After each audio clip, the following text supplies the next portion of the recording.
companies are understanding there are better ways to create tax-free retirement savings using a finance split dollar strategy, the obvious next question is, what about my qualified plan deduction? Well, it really never was a deduction, but instead it was a tax deferral. Here's a much better way to defer taxes, get a deduction, and one that gives you access to the money while creating a tax. We call this the money multiplier effect. And when it is taxed in the future, it is taxed at the capital gain rate, not as ordinary income. Here's how. Congress is inducing business owners to set up captives with certain tax benefits. Regular captives are taxed under Section 831A, which provides a very significant tax deferral. However, there is a special kind of captive which is taxed under Section 831B as a small captive. This captive is taxed only on its investment income and not on its premium income.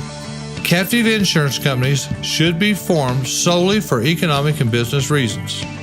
Risk management and risk financing are the main drivers of a captive formation and operation.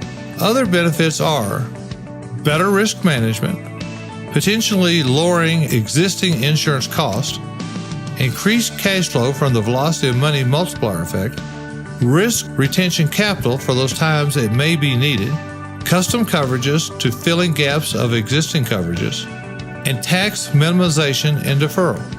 An important caveat, however, is that while captives potentially provide substantial benefits, the client must be willing to undertake the cost of management and forming a captive and the risk of claims.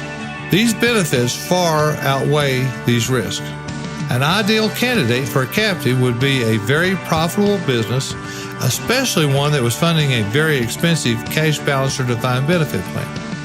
As a captive increases in net worth, its retained earnings become surplus, which if properly structured can be distributed to parent C corporation without current income tax. The first step in doing this is to distribute all the captive stock to a holding company in a non-recognition transaction. By creating a new holding company, this parent C corporation would own 100% of the captive insurance company. The captive could dividend surplus funds up to the holding company in a tax-free transfer using the dividends received deduction under Section 243 of the Internal Revenue Code. One very significant important strategy is to set up a preferred LLC in which the holding company makes an investment as a preferred member. Usually, other family members or the current business owner or his trust own the common interest.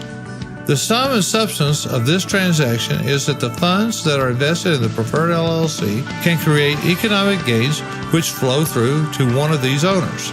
This is what is often referred to as the velocity of money multiplier effect, while at the same time providing creditor protection, flexibility, and ownership and pass-through income to these owners. So get all the facts. Be a company that gets a tax deduction, a tax deferral, capital gains instead of ordinary income, access to the money, creditor protection, flexibility of ownership, and pass-through income. Get all the facts.